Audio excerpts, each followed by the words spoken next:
بسم الله والصلاة على رسول الله وعلى آله وصحبه وسلم تسليما كثيرا. رب اشرح لي صدري ويسر لي أمري واحلل عقدة من لساني يفقه قولي. So inshallah, every night after the fourth rak'ah, we'll take just a few minutes to go over either ayah or hadith from the Prophet alayhi salatu was-salam. And tonight, inshallah, I will go and talk about a hadith of the Prophet alayhi salatu was-salam. We all know it's in both Bukhari and Muslim. When he alayhi salatu was-salam said, تسحروا فإن في السحور Barakah. Take Suhur because there is Barakah in the Suhur. And when the Prophet ﷺ says تسحروا, it's فعل أمر. However, this is not فعل أمر ordering, meaning it's mandatory for the person to take Suhur and he will be sinful or she will be sinful if they don't take Suhur. However, it is أمر استحباب. So it's extremely recommended that the people take the suhoor. And the suhoor time is in Arabic at-sahar. As-sahar, this is the last part of the night, just before Fajr, before dawn time. And if we think about it, why the Prophet ﷺ said that there is barakah in the suhoor, indeed, there is from multiple perspectives.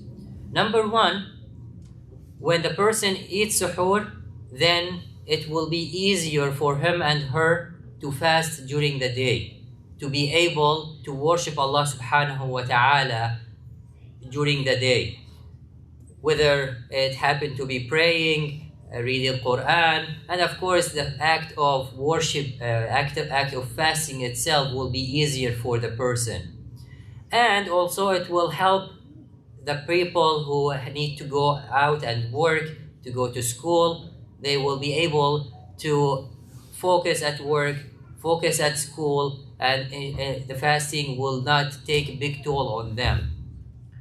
In addition, when the person eats suhoor, will not feel so hungry by the time the iftar comes, and consequently that person will not binge food, as some of us, subhanAllah, do at the time of the iftar. We eat a lot to the point that it's so difficult for us to move after eating iftar. And that will make you very uncomfortable coming to pray the Isha, to pray the Taraweeh, and also will not enable you to actually eat good suhoor when it's the suhoor time. Why? Because you ate too much at iftar, then the food has not been digested, it's still all sitting, it's still in the stomach, and then consequently the person will wake up at suhoor not feeling hungry. So of course he will not feel hungry, or she will not feel hungry, because they ate too much at iftar. So then they will not eat suhoor, they will lose the barakah, and they will feel so hungry, and they will suffer during the day of Ramadan.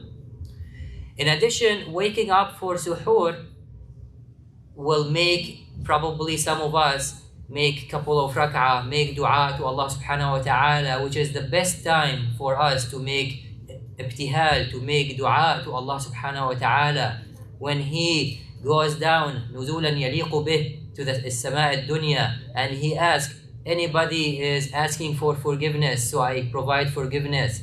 Anybody is asking for tawbah, doing repentance, tawbah, so I will make repentance to him or her. And also waking for suhoor will make that person able to at least minimally pray the Fajr at the right time, at the best time, which is the first third of the time after adhan, and even better to come to the masjid and do it in jama'ah. So all of those are, subhanallah, blessings of suhoor. Now, something also you might not know, that as-suhoor also actually something distinguishes us from Ahlul Kitab. The Prophet ﷺ said, فصل ما بين صيامنا وصيام أهل الكتاب أكلة السحور. What distinguishes our siyam from the siyam of the people of the book? That أكلة السحور, that eating suhoor. And we all know that the Prophet ﷺ ordered us to be dissimilar as much as we can to the people of the book. Now, what's the best thing that you could eat for suhoor? شرعيا, the Prophet ﷺ said, نعم السحور سحور المؤمن التمر. نعم سحور المؤمن التمر. The best type of suhoor for the mu'min, the believer, to eat is dates. However, that doesn't mean that's the only way of, or the only type of food we should eat. In fact, scientifically and medically, I would advise you to add to tamar things that sits in the stomach for a long time. The thing that has high protein, high fat, like cheese, yogurt, eggs, fool. Egyptian brothers, they eat fool, mashallah, that sits for 12 hours. You feel no hunger at all throughout the whole day. Some people will say, well, I can't feel hungry when I wake up for suhoor to eat that much. Yes, the reason why you eat too much for iftar. So believe me, make the habit, train yourself to eat a little bit for iftar, and you will find yourself quite hungry at the time of the suhoor. And if that doesn't happen in 1 or 2 days, it happens after 3-4 days later. It's just a matter of training. Now, is the person considered took the sunnah of suhoor if they ate before going to bed at midnight or 1 a.m.? No, that's not called suhoor. That's valid. People can do it if it's difficult for them to wake up and eat suhoor before Fajr, but it's not fulfilling the sunnah of the Prophet Muhammad alayhi salatu wassalam. And it could be as less as water. If you wake up just to drink water, inshallah, that will be considered that you took the sunnah, you fulfilled the sunnah of the Prophet Muhammad alayhi salatu wassalam. And everybody knows himself and herself at the end, so do whatever makes your fasting easier as far as suhoor. So if there is a particular type of food you know that's gonna make you very thirsty, then avoid it. I know when I eat cheese, really it makes me full for the whole day. But I know some people, when they eat cheese, they'll feel so thirsty, and it's gonna make their fasting more difficult. So that's, of course, it's gonna differ from one person to another.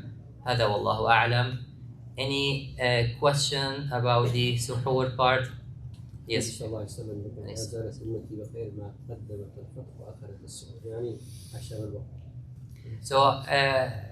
our brother is reminding us that the sunnah is تأخير السحور. If you compare it with iftar, the sunnah is تعجيل iftar, to have the iftar as soon as possible.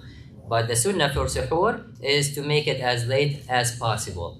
Now, what's the best time? You have the time really until the adhan al-fajr. There is no imsak per se coming from the sunnah that 10 minutes, 15 minutes, 20 minutes before adhan you stop. You can eat until almost the time for adhan. Just keep a caution of like a little bit of precaution, maybe 1 minute or 2 before the adhan, to make sure that you are not eating when the adhan called. فَكُلُوا وَاشْرَبُوا حَتَّى يَتَبَيَّنَ لَكُمُ الْخَيْطُ الْأَبْيَضُ مِنَ الْخَيْطِ الْأَسْوَدِ مِنَ الْفَجْرِ. That's what we read in the Surah Al-Baqarah when Allah subhanahu wa ta'ala told us about the permission of eating and drinking until the dawn time. Any other questions or comments? طيب. سبحانك اللهم بحمدك نشهد أن لا إله إلا الله نستغفرك ونتوب إليك. Let's resume our prayer, inshallah.